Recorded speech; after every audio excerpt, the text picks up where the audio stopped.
There are certain series that were broadcasted on television that I personally believe should never have been cancelled. Series like Pearson with Gina Torres, of course, you might have remembered her character as Pearson from the original Suits television series, as well as Into the Badlands with Daniel Wu, Warrior with Andrew Koji, Jeremy Irvin in Treadstone, and of course Milo Ventimiglia in The Company You Keep.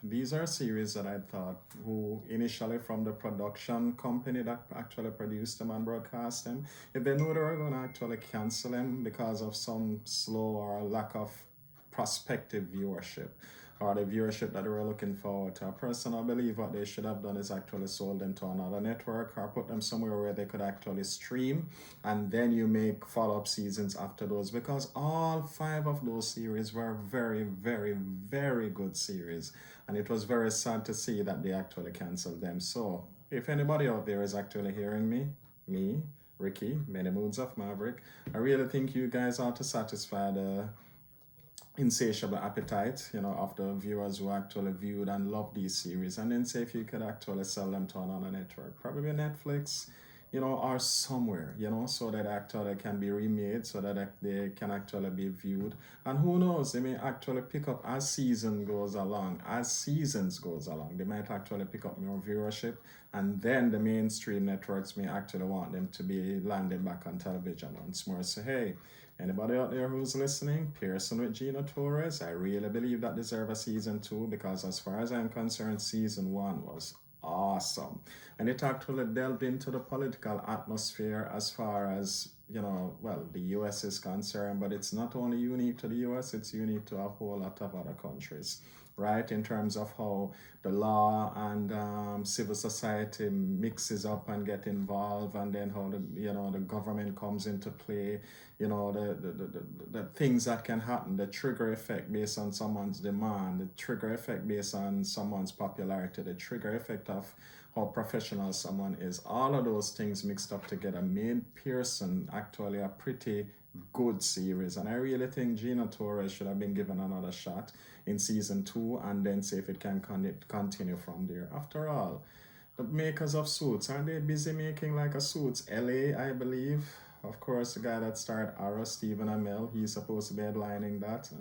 Hopefully he can really do that and do it well. We'll see. And then what happened to Gabriel Macht? And what happened to his other colleague there? I can't remember his name right now. But what happened to those guys who actually were in Suits? Didn't they leave in the final or to go ahead and start their own company? Why was there not a spin-off featuring those two guys? I just don't get it. I really think it's something that they should look at, honestly, and see how best they can work it out from there. And then I think Suits actually ended prematurely, and that was probably due to Meghan Markle having, left the series. And then, it's kind of like when Cote de Pablo left NCIS. Then it was like a ripple effect of everybody, other people following afterwards wanting to leave the series. You had Michael Weatherly, of course, you had Paulie Perrett, and then I just, at least NCIS wasn't cancelled. It's not as hard hitting as it used to be, but I'm just looking at the trigger effect of what happened with NCIS and matching the similarities with Suits, and then you had Pearson going on. I really think Pearson deserves a season two. I really believe that someone out there, probably Netflix or some other, streaming service should actually buy the rights to Pearson, should buy the rights to Into the Badlands, should buy the rights to Warriors, the rights to Treadstone, and the rights to The Company You Keep, and see if they can get a season two going for each of these series. Take a look at Into the Badlands. I mean, I think it ended a bit prematurely. I don't think, and this is my personal opinion, who would have got to play the actual villain in Into the Badlands season 3. I don't think he was actually the most suitable person that they could have gotten. I think they should have gotten somebody who seemed more physically sharper, stronger, and then to see how they could take on actually Daniel Wu. But they brought the whole mysticism, you know, super power thing into the whole thing in season 3 that just kind of I think threw off the audience, and I think they could have corrected that with a season 4. When you take a look at Warrior ended on a high note, very climatic, and we need to know what happened to the other characters. They were lovable characters in that show. I really believe that it deserves a season 4, and I'm hoping that Netflix actually demands or actually gives it the green light if they should buy the rights to Warrior, and then or if not Netflix, some other streaming service should actually see if they could buy the rights to Warrior, and then see if they could give us a season 4 and continue from there. Andrew Koji and every other actor and actress in that series were actually on point. They were pretty good. Right, and then you take a look at Treadstone. Now, of course, Treadstone is actually a spin-off series from the most popular, should I say, the most influential movie of all time, Bourne Identity, with Jason Bourne, of course, Matt Damon, and that's his role. Matt Damon, nobody else can play that character, as far as I'm concerned, like how Matt Damon did it. And it is sad that it is taking him so many years, well, and it's probably not his fault, but it's sad that it's taking the persons involved in the Bourne Identity so long, right, to actually come up with a part 6. And there are so many storylines they could come up with, and primarily I believe they should find a way to get back Julia Stiles' character back into the movie. I think her name was Nikki something or other. They should try and get her back into the movie, and then allow she and Jason Bourne character to establish a relationship and have a couple of kids, a boy and a girl, 2 boys, but make sure a boy is there to carry on Jason Bourne's name, and every single thing, every single knowledge, professionally wise, that they have in their mindset, both Jason Bourne and Nikki, should be passed on to their child so that he could grow up, and when he grows up he knows that there's a possibility that he'll be facing danger. And if it is a case where Matt Damon wants to demit the series, then the part 7 and going forward could be put on the new his son's shoulder to carry forth and make sure that he acted as good or even better than what Matt Damon did. Right, so definitely I think Treadstone should deserve a season 2. For some reason or the other, it wasn't judged pretty accurately, I believe, by the critics, but the critics voiced their opinion on the series. I'm guessing it wasn't receiving as much viewership and ultimately end up getting cancelled. But I just can't understand why though. It was a pretty good series. So why it was actually cancelled is beyond me. I know viewership dictates a lot, but is there not another network that could have actually bought out Treadstone and then gave the green light, or give the green light for a season 2? When I take a look at The Company You Keep, oh my gosh, that was a very good series.